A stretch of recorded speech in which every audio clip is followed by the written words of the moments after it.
Welcome back to the Sleepy Tea Book Club.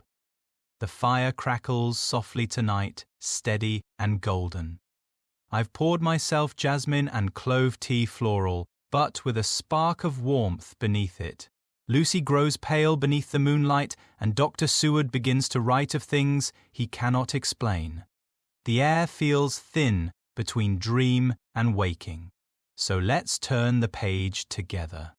As I tell you Chapter 9 of Dracula, Chapter the 9th letter, Mina Harker to Lucy Westenra. Budapest, the 24th of August. My dearest Lucy, I know you will be anxious to hear all that has happened since we parted at the railway station at Whitby. Well, my dear, I got to Hull all right and caught the boat to Hamburg, and then the train on here. I feel that I can hardly recall anything of the journey except that I knew I was coming to Jonathan and that as I should have to do some nursing, I had better get all the sleep I could afford. I found my dear one, oh, so thin and pale and weak-looking. All the resolution has gone out of his dear eyes, and that quiet dignity, which I told you was in his face, has vanished. He is only a wreck of himself, and he does not remember anything that has happened to him for a long time past. At least, he wants me to believe so, and I shall never ask. He has had some terrible shock, and I fear it might tax his poor brain if he were to try to recall it. Sister Agatha, who is a good creature and a born nurse, tells me that he raved of dreadful things whilst he was off his head. I wanted her to tell me what they were, but she would only cross herself and say she would never tell, that the ravings of the sick were the secrets of God, and that if a nurse through her vocation should hear them, she should respect her trust. She is a sweet, good soul, and the next day, when she saw I was troubled, she opened up the subject again, and after saying that she could never mention what my poor dear raved about, added, I can tell you this much, my dear, that it was not about anything which he has done wrong himself, and you, as his wife-to-be, have no cause to be concerned. He has not forgotten you, or what he owes to you.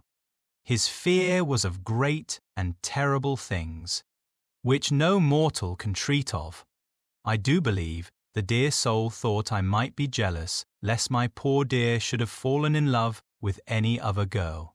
The idea of an MBSPMY and MBSP being jealous about Jonathan.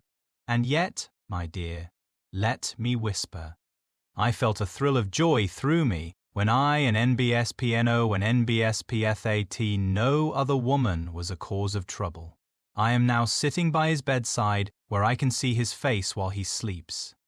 He is waking. When he woke he asked me for his coat, as he wanted to get something from the pocket. I asked Sister Agatha, and she brought all his things. I saw that amongst them was his notebook, and was going to ask him to let me look at it, for I knew then that I might find some clue to his trouble, but I suppose he must have seen my wish in my eyes, for he sent me over to the window, saying he wanted to be quite alone for a moment. Then he called me back, and when I came he had his hand over the notebook, and he said to me very solemnly, Wilhelmina knew then that he was in deadly earnest. For he has never called me by that name since he asked me to marry him. You know, dear, my ideas of the trust between husband and wife. There should be no secret, no concealment. I have had a great shock, and when I try to think of what it is I feel my head spin round, and I do not know if it was all real or the dreaming of a madman. You know I have had brain fever, and that is to be mad. The secret is here, and I do not want to know it. I want to take up my life here with our marriage, for, my dear, we had decided to be married as soon as the formalities are complete. Are you willing, Wilhelmina, to share my ignorance? Here is the book. Take it and keep it. Read it if you will, but never let me know. Unless, indeed, some solemn duty should come upon me to go back to the bitter hours, asleep or awake, sane or mad, recorded here. He fell back exhausted, and I put the book under his pillow and kissed him. I have asked Sister Agatha to beg the superior to let our wedding be this afternoon, and am waiting her reply, and NBSP. She has come and told me that the chaplain of the English Mission Church has been sent for. We are to be married in an hour, or as soon after as Jonathan awakes, and NBSP. Lucy, the time has come and gone. I feel very solemn but very, very happy. Jonathan woke a little after the hour, and all was ready, and he sat up in bed, propped up with pillows. He answered his "I will" firmly and strongly. I could hardly speak. My heart was so full that even those words seemed to choke me.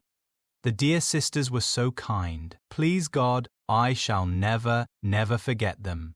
Nor the grave and sweet responsibilities I have taken upon me. I must tell you of my wedding present. When the chaplain and the sisters had left me alone with my husband, Lucy, it is the first time I have written the words "my husband left me alone with my husband." I took the book from under his pillow and wrapped it up in white paper and tied it with a little bit of pale blue ribbon which was round my neck, and sealed it over the knot with sealing wax, and for my seal I used my wedding ring. Then I kissed it and showed it to my husband, and told him that I would keep it so, and then it would be an outward and visible sign for us all our lives that we trusted each other, that I would never open it unless it were for his own dear sake or for the sake of some stern duty. Then he took my hand in his. And Lucy, it was the first time he took an NB's wife's and NB's hand, and said that it was the dearest thing in all the wide world, and that he would go through all the past again to win it, if need be. The poor dear meant to have said a part of the past, but he cannot think of time yet, and I shall not wonder if at first he mixes up not only the month, but the year. Well, my dear, what could I say? I can only tell him that I was the happiest woman in all the wide world, and that I had nothing to give him except myself, my life, and my trust, and that with these went my love and duty for all the days of my life. And, my dear, when he kissed me and drew me to him with his poor weak hands, it was like a very solemn pledge between us. Lucy dear, do you know why I tell you all this? It is not only because it is all sweet to me, but because you have been, and are, very dear to me. It was my privilege to be your friend and guide when you came from the schoolroom to prepare for the world of life. I want you to see now, and with the eyes of a very happy wife, whither duty has led me, so that in your own married life you too may be all happy as I am. My dear, please Almighty God, your life may be all it promises. A long day of sunshine, with no harsh wind, no forgetting duty, no distrust. I must not wish you no pain, for that can never, but I do hope you will be, and NB Spalways and NB Spas happy, as I am and NBSP now. Goodbye, my dear. I shall post this at once, and, perhaps, write you very soon again. I must stop, for Jonathan is waking. I must attend to my husband. Your ever-loving Mina Harker. Letter, Lucy Westenra to Mina Harker. Whitby, the 30th of August. My dearest Mina, oceans of love and millions of kisses, and may you soon be in your own home with your husband. I wish you could be coming home soon enough to stay with us here. The strong air would soon restore Jonathan. It has quite restored me. I have an appetite like a cormorant, am full of life, and sleep well. You will be glad to know that I have quite given up walking in my sleep. I think I have not stirred out of my bed for a week. That is when I once got into it at night. Arthur says I am getting fat. By the way, I forgot to tell you that Arthur is here. We have such walks and drives and rides and rowing and tennis and fishing together, and I love him more than ever. He and NBS tells and NBS PME that he loves me more. But I doubt that, for at first he told me that he couldn't love me more than he did then. But this is nonsense. There he is, calling to me. So no more just at present from your loving Lucy. P.S. Mother sends her love. She seems better, poor dear. P.P.S. We are to be married on the 28th of September. Dr. Seward's diary. The 20th of August. The case of Renfield grows even more interesting. He has now so far quieted that there are spells of cessation from his passion. For the first week after his attack, he was perpetually violent. Then, one night, just as the moon rose, he grew quiet and kept murmuring to himself, "Now I can wait, now I can wait." The attendant came to tell me, so I ran down at once to have a look at him. He was still in the strait waistcoat and in the padded room, but the suffused look had gone from his face, and his eyes had something of their old pleading eye, might almost say, cringing softness. I was satisfied with his present condition, and directed him to be relieved. The attendants hesitated, but finally carried out my wishes without protest. It was a strange thing that the patient had humor enough to see their distrust. For, coming close to me, he said in a whisper, all the while looking furtively at them, "They think I could hurt you. Fancy, and NBSPME, and NBSfurting, and NBSPU. The fools."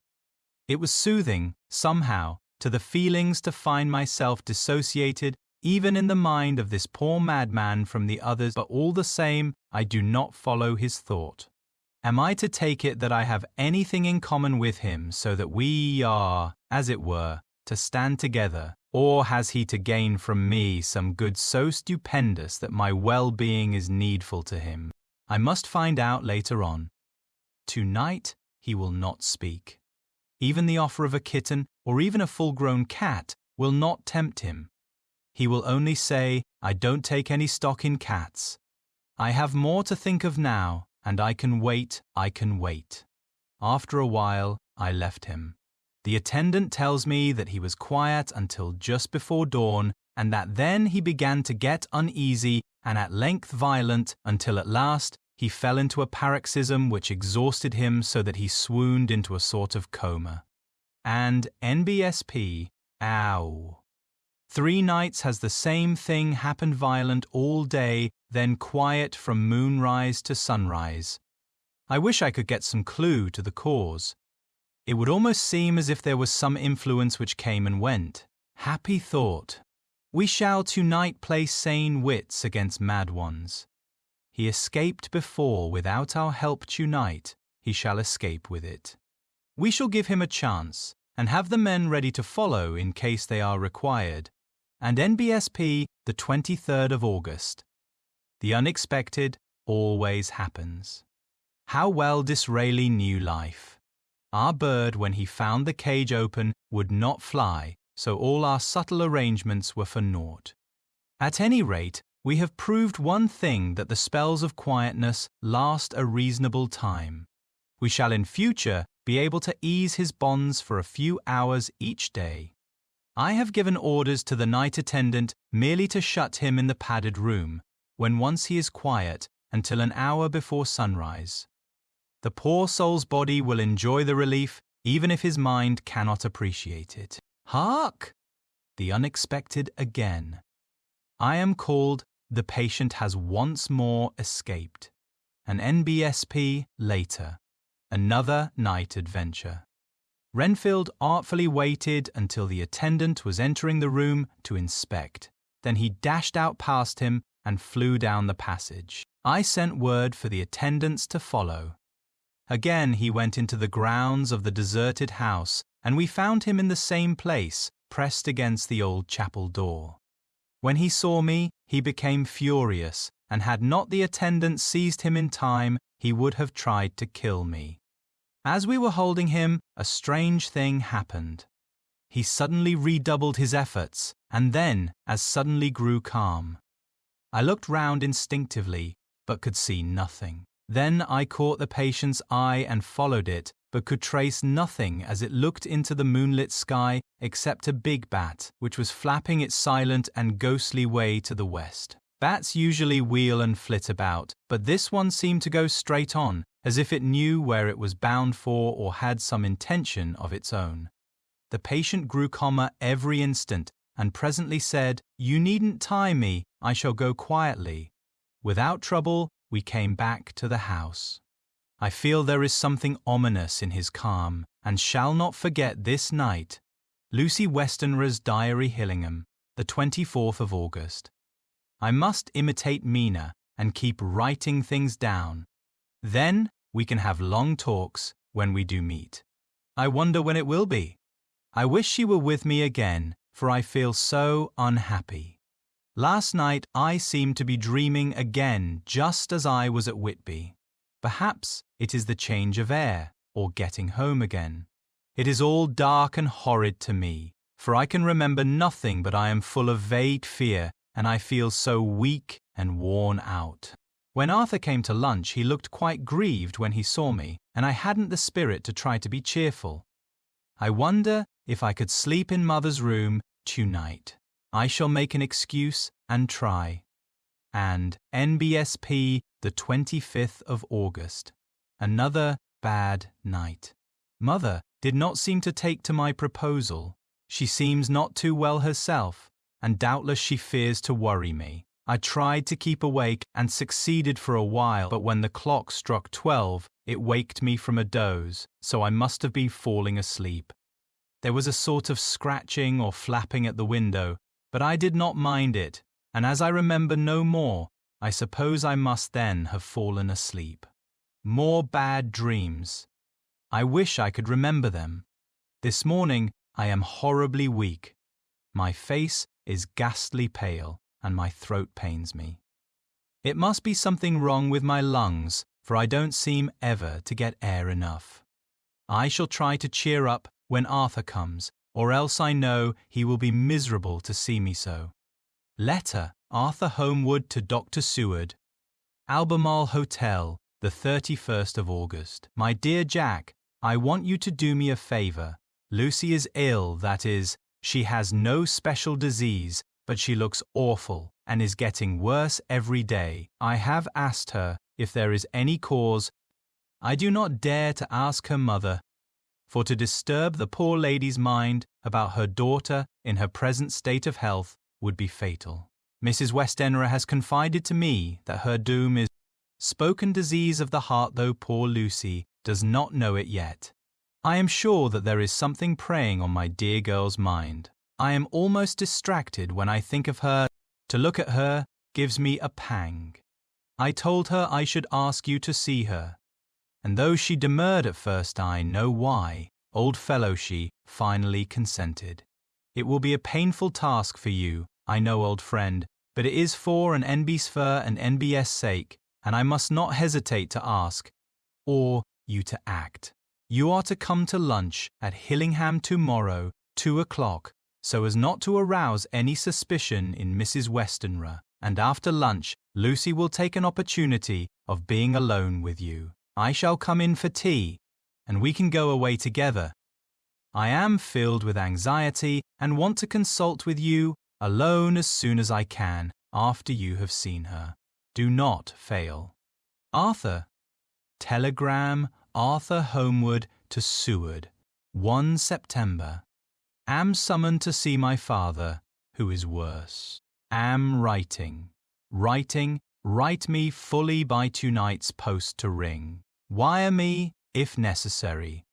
Letter from Dr. Seward to Arthur Homewood, 2 September. My dear old fellow, with regard to Miss Westenra's health, I hasten to let you know at once that in my opinion there is not any functional disturbance or any malady that I know of. At the same time, I am not by any means satisfied with her appearance. She is woefully different from what she was when I saw her last.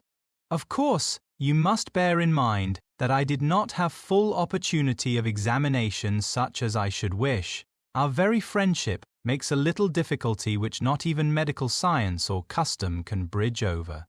I had better tell you exactly what happened, leaving you to draw, in a measure, your own conclusions. I shall then say what I have done and propose doing. I found Miss Westenra in seemingly gay spirits. Her mother was present, and in a few seconds I made up my mind that she was trying all she knew to mislead her mother and prevent her from being anxious. I have no doubt she guesses, if she does not know, what need of caution there is. We lunched alone, and as we all exerted ourselves to be cheerful, we got, as some kind of reward for our labours, some real cheerfulness amongst us. Then Mrs. Westenra went to lie down, and Lucy was left with me. We went into her boudoir, and till we got there her gaiety remained, for the servants were coming and going. As soon as the door was closed, however, the mask fell from her face, and she sank down into a chair with a great sigh, and hid her eyes with her hand. When I saw that her high spirits had failed, I at once took advantage of her reaction to make a diagnosis. She said to me very sweetly, "I cannot tell you how I loathe talking about myself." I reminded her that a doctor's confidence was sacred, but that you were grievously anxious about her. She caught on to my meaning at once, and settled that matter in a word. "Tell Arthur everything you choose. I do not care for myself, but all for him. So I am quite free."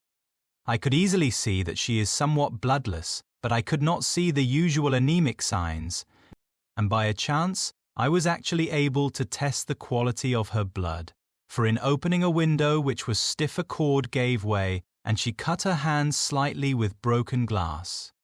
It was a slight matter in itself, but it gave me an evident chance, and I secured a few drops of the blood and have analyzed them.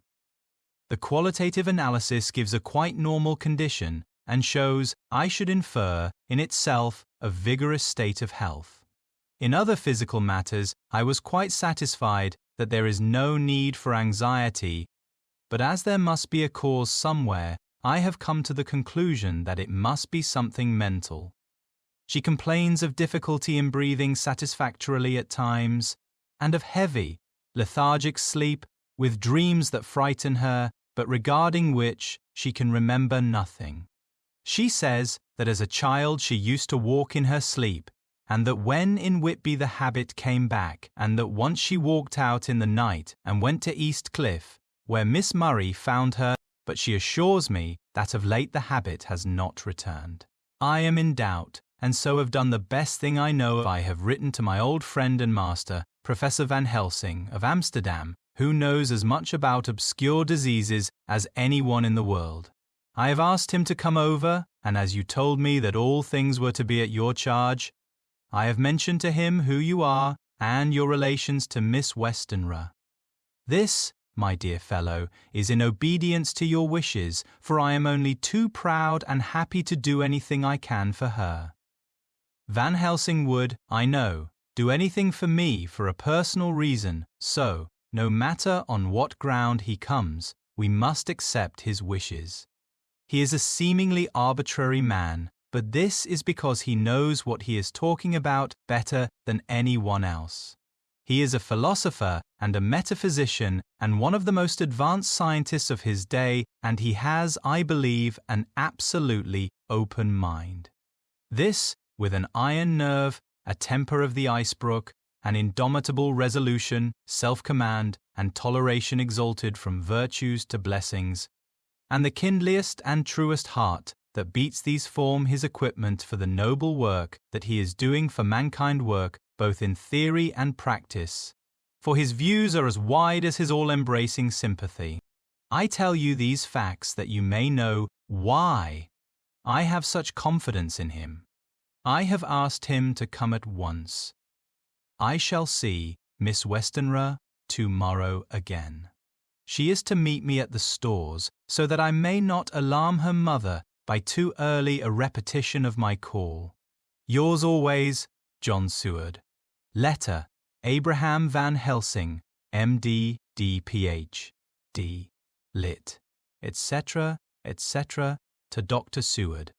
2 September. My good friend, when I have received your letter, I am already coming to you. By good fortune I can leave just at once, without wrong to any of those who have trusted me. Were fortune other, then it were bad for those who have trusted, for I come to my friend when he call me to aid those he holds dear. Tell your friend that when that time you suck from my wound so swiftly the poison of the gangrene from that knife that our other friend, too nervous, let slip, you did more for him when he wants my aids, and you call for them than all his great fortune could do. But it is pleasure added to do for him, your friend, it is to you that I come. Have then rooms for me at the Great Eastern Hotel, so that I may be near to hand, and please it so arrange that we may see the young lady not too late on tomorrow, for it is likely that I may have to return here that night. But if need be, I shall come again in 3 days, and stay longer if it must. Till then, goodbye, my friend John. Van Helsing. Letter, Dr. Seward to Hon. Arthur Homewood. 3 September.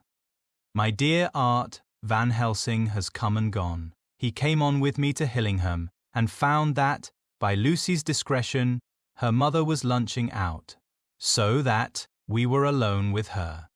Van Helsing made a very careful examination of the patient. He is to report to me, and I shall advise you, for of course I was not present all the time. He is, I fear, much concerned, but says he must think. When I told him of our friendship and how you trust to me in the matter, he said, "You must tell him all you think.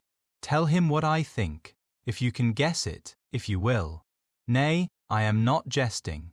This is no jest, but life and death, perhaps more." I asked what he meant by that, for he was very serious. This was when we had come back to town, and he was having a cup of tea before starting on his return to Amsterdam. He would not give me any further clue. You must not be angry with me, Art, because his very reticence means that all his brains are working for her good. He will speak plainly enough when the time comes, be sure. So I told him I would simply write an account of our visit, just as if I were doing a descriptive special article for and NBSP, the Daily Telegraph. He seemed not to notice, but remarked that the smuts in London were not quite so bad as they used to be when he was a student here. I am to get his report tomorrow if he can possibly make it. In any case, I am to have a letter. Well, as to the visit. Lucy was more cheerful than on the day I first saw her, and certainly looked better. She had lost something of the ghastly look that so upset you, and her breathing was normal. She was very sweet to the professor, as she always is, and tried to make him feel at ease, though I could see that the poor girl was making a hard struggle for it. I believe Van Helsing saw it too, for I saw the quick look under his bushy brows that I knew of old. Then he began to chat of all things except ourselves and diseases, and with such an infinite geniality that I could see poor Lucy's pretense of animation merge into reality. Then, without any seeming change, he brought the conversation gently round to his visit, and suavely said, "My dear young miss, I have the so great pleasure because you are so much beloved. That is much, my dear. Ever were there that which I do not see. They told me you were down in the spirit, and that you were of a ghastly pale. To them I say, poof!" And he snapped his fingers at me and went on. "But you and I shall show them how wrong they are. How can he?" And he pointed at me with the same look and gesture as that with which once he pointed me out to his class, on, or rather after, a particular occasion which he never fails to remind me of know anything of a young lady's. He has his madmans to play with, and to bring them back to happiness, and to those that love them. It is much to do, and, oh, but there are rewards in that we can bestow such happiness. But the young ladies, he has no wife nor daughter, and the young do not tell themselves to the young, but to the old, like me, who have known so many sorrows and the causes of them. So, my dear, we will send him away to smoke the cigarette in the garden, whiles you and I have little talk all to ourselves.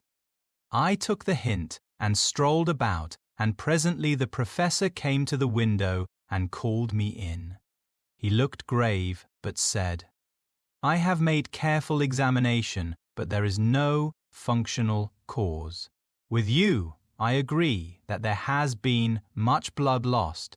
It has been, but is not.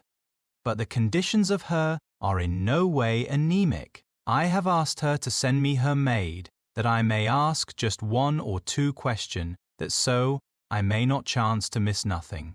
I know well what she will say. And yet, there is always cause for everything. I must go back home and think. You must send to me the telegram every day. And if there be cause, I shall come again. The disease for not to be all well is a disease interests me. And the sweet young dear, she interests me too.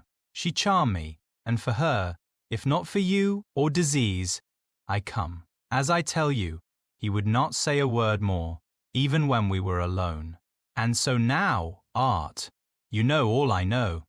I shall keep stern watch. I trust your poor father is rallying. It must be a terrible thing to you, my dear old fellow, to be placed in such a position between 2 people who are both so dear to you. I know your idea of duty to your father, and you are right to stick to it. But, if need be, I shall send you word to come at once to Lucy, so do not be over-anxious unless you hear from me. Dr. Seward's Diary, the 4th of September.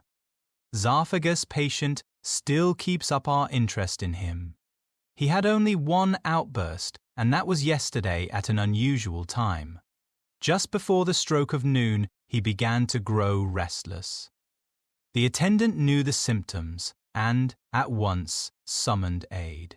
Fortunately, the men came at a run and were just in time, for at the stroke of noon he became so violent that it took all their strength to hold him. In about 5 minutes, however, he began to get more and more quiet, and finally sank into a sort of melancholy, in which state he has remained up to now. The attendant tells me that his screams whilst in the paroxysm were really appalling. I found my hands full when I got in, attending to some of the other patients who were frightened by him. Indeed, I can quite understand the effect, for the sounds disturbed even me, though I was some distance away. It is now after the dinner hour of the asylum, and as yet my patient sits in a corner brooding, with a dull, sullen, woebegone look in his face, which seems rather to indicate than to show something directly. I cannot quite understand it. And NBSP later. Another change in my patient. At 5 o'clock I looked in on him and found him seemingly as happy and contented as he used to be.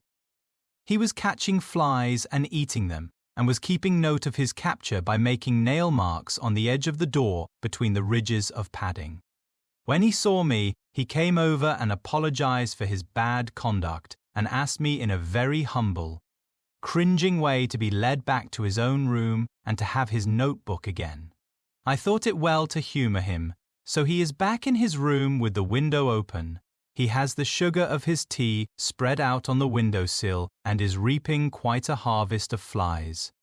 He is not now eating them but putting them into a box, as of old, and is already examining the corners of his room to find a spider. I tried to get him to talk about the past few days, for any clue to his thoughts would be of immense help to me, but he would not rise. For a moment or two he looked very sad and said in a sort of faraway voice, as though saying it rather to himself than to me, "All over, all over. He has deserted me. No hope for me now unless I do it for myself." Then suddenly turning to me in a resolute way, he said, "Doctor, won't you be very good to me and let me have a little more sugar? I think it would be good for me and the flies." I said, "Yes. The flies like it too, and I like the flies, therefore I like it. And there are people who know so little as to think that madmen do not argue." I procured him a double supply and left him as happy a man as, I suppose, any in the world. I wish I could fathom his mind. And NBSP midnight. Another change in him. I had been to see Miss Westenra, whom I found much better, and had just returned, and was standing at our own gate looking at the sunset when once more I heard him yelling. As his room is on this side of the house, I could hear it better than in the morning. It was a shock to me to turn from the wonderful smoky beauty of a sunset over London, with its lurid lights and inky shadows and all the marvellous tints that come on foul clouds, even as on foul water, and to realise all the grim sternness of my own cold stone building, with its wealth of breathing misery, and my own desolate heart to endure it all. I reached him just as the sun was going down, and from his window saw the red disk sink.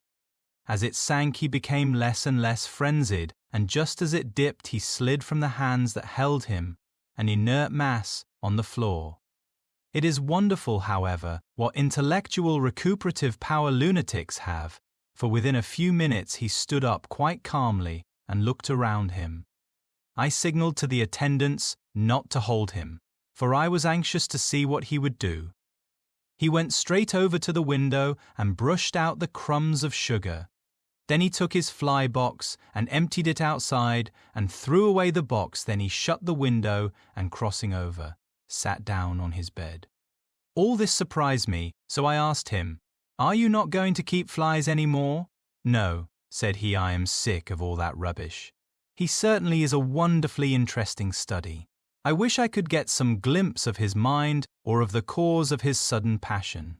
Stop, there may be a clue after all, if we can find why today his paroxysms came on at high noon and at sunset. Can it be that there is a malign influence of the sun at periods which affects certain natures as, at times, the moon does others? We shall see. Telegram, Seward, London to Van Helsing, Amsterdam, 4 September. Patient, still better today. Telegram, Seward, London to Van Helsing, Amsterdam, 5 September. Patient, greatly improved. Good appetite, sleeps, naturally good spirits, colour coming back. Telegram, Seward, London to Van Helsing, Amsterdam, 6 September. Terrible change for the worse. Come at once, do not lose an hour. I hold over telegram to homeward till have seen you. And NBSP, thank you for spending your evening here with me at the Sleepy Tea Book Club.